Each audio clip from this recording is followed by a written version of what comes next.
मैं तो पटना के निकल रहा था, लेकिन लालू जी की कहानी इतनी लंबी होती है कि कुछ न कुछ होता ही रहता है। तो पार्टी का विचार हुआ कि मैं आपसे बात करके जाऊं। आज कोर्ट ने लालू प्रसाद जी, उनके सुपुत्र तेजस्वी यादव और उनकी पत्नी आदरणीय राबड़ी जी के खिलाफ आरोप तय किए। ये आरोप बहुत गंभीर हैं।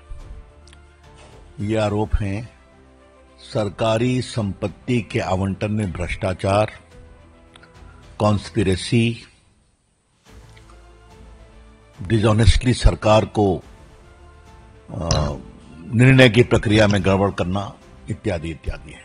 120 भी है और तो और 420 भी है। तो पहली कहानी तो यह है कि चले हैं तेजस्वी बाबू बिहार बदलने और 420 का आरोप तय कराकर अपने खिलाफ। Mister Tejashwi Yadav is going to Bihar to change Bihar with a charge of 420 being framed against him by a competent court. 420 क्या होता है आपको तो बताने की जरूरत नहीं। धोखाधड़ी, सजा 7 साल, कॉन्स्पिरेसी 120B। तो कौन सा बिहारा बनाने वाले हैं जब आपकी ये छवि है और आपके खिलाफ कोर्ट ने ये पाया है। मित्रों, लालू प्रसाद के पूरे अगर हम शासन को 3 वाक्यों में कहें, चारा खाना, अलकतरा पीना बिटुमिन और सरकारी संपत्ति की बांटने में टेंडर में हेरा फेरी करना और जमीन प्राप्त करना, और चौथा 3 नहीं 4, चौथा जमीन दो नौकरी लो। ये 4 मॉडल है। और इस मॉडल की एक विशेष बात यह है कि सारा बेनिफिट परिवार को ही आना चाहिए, बाहर को नहीं। ये क्लियर। आज थोड़ा मैं आपको बताना चाहता हूं, जमीन की तो चर्चा बहुत हुई है। जमीन दो नौकरी लो, और इसको ध्यान रखिए, किससे? मजदूर से, क्लास 4 से। तो गरीब लोगों की हकमारी की गई और उनसे जमीन लिया गया नौकरी के पहले।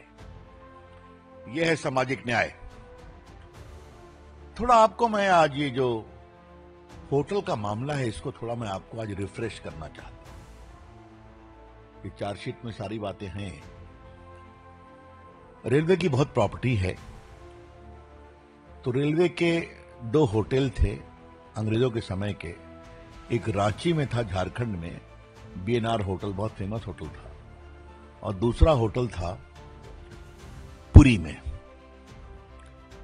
तो इन होटल को मेंटेनेंस के लिए रेलवे ने कहा अब हम नहीं करेंगे, किसी और को देंगे लीज पर।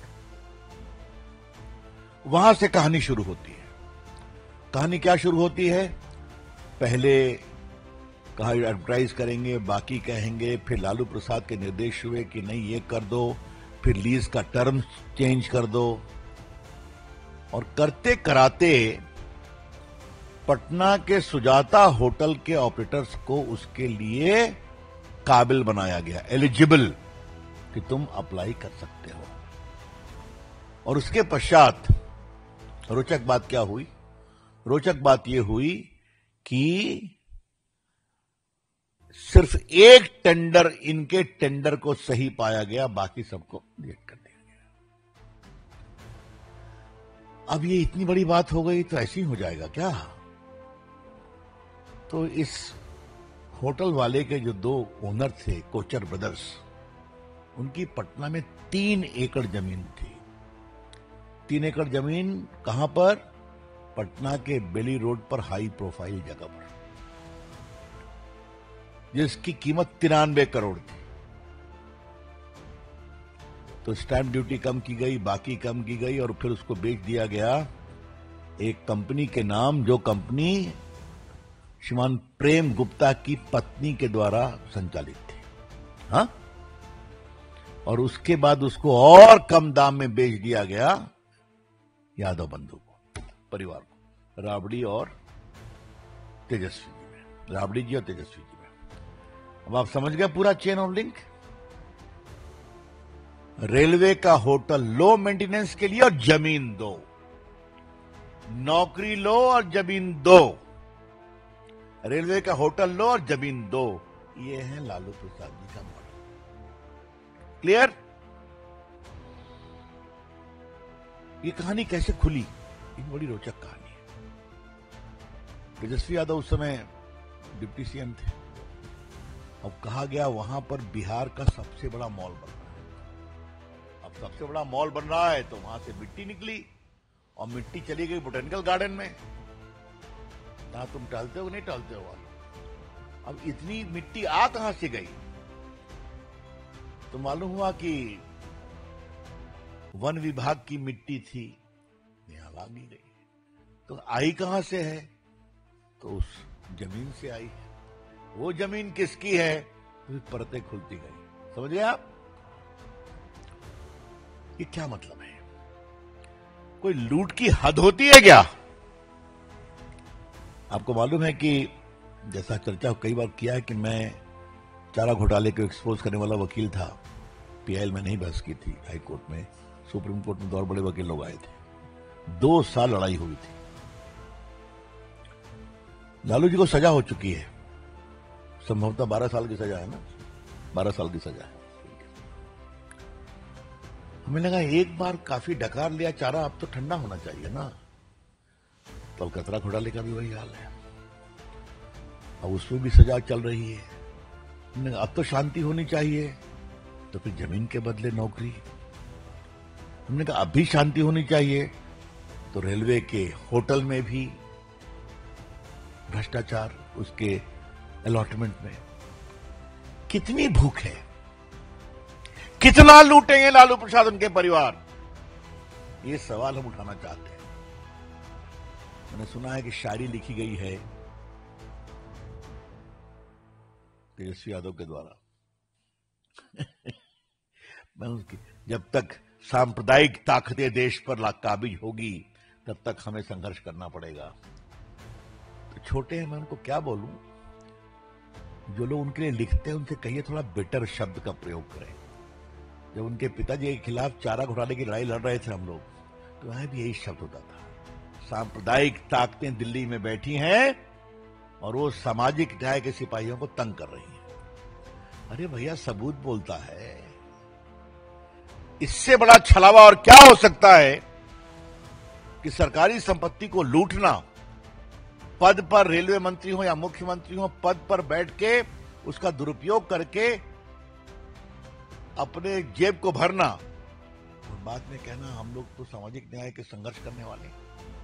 इससे बड़ा कोई छलावा हो सकता है? इन लोगों ने जिस तरह से किया है वो बहुत शर्मनाक है। मुझे लगा कि उनके जवाब में मैं एक बात कहूं। मोबाइल कहां पड़ गया? सौरभ, मैं मोबाइल गिरती। मैं आज के कोर्ट का आदेश पढ़ना चाहता हूं। देखिए, ये आज का आदेश।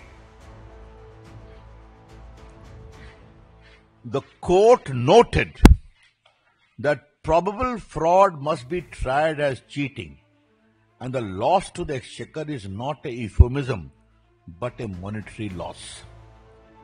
The conspiracy is sublime but is not hidden from the court's view. इसको कॉन्स्पिरेसी को छुपाने की कोशिश की जा रही है, लेकिन कोर्ट की आंखें उनको देख रही हैं. The court noted that preliminary probe findings suggest that Lalu Yadav entered into a conspiracy with the other accused and abused the position and influenced the process of issuing and awarding tenders in return for undervalued purchase of land. तो तेजस्वी जी, मैंने court के आदेश को पढ़ा है, आज के आदेश. मित्रों, कुछ और जानना जरूरी है.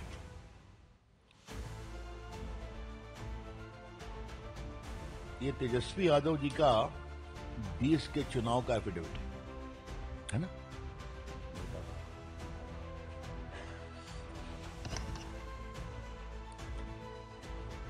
अब जरा देखा जाए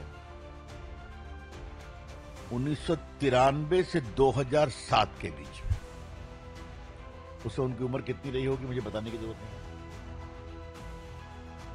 बिहार से जुड़े पत्रकार समझते होंगे कि उस समय बच्चे ही रहे होंगे। हाँ? उनके पास कृषि योग्य 9 भूमि थी, 9 land, 3 in Patna, 6 in Gopalganj.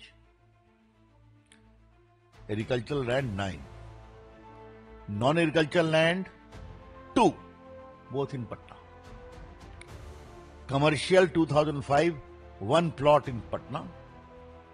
Residential plot 2005, 1 plot in Gopalganj.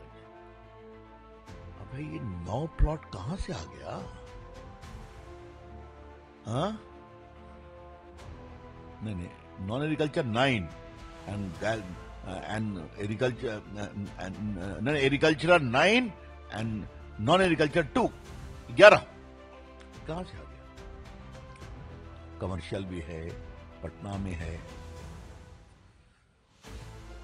माने हमारे ऐसे लोगों को भी इतनी प्रॉपर्टी बनाने में थोड़ा सोचना पड़ेगा। हाँ? और ये तो जान के मैं 2007 की बात कर रहा हूं। तो तेजस्वी जी की कब का डेट ऑफ बर्थ है गुरु? यानी 90 का है ना। तो अगर 90 का है तो 1993 मतलब 13 साल, 3 साल। और 2007 तो 93-2007 के उनकी उम्र कितनी हो गई बताओ? 17 साल। अब 17 साल में 11 property, even before he became a major, 18 साल के पहले।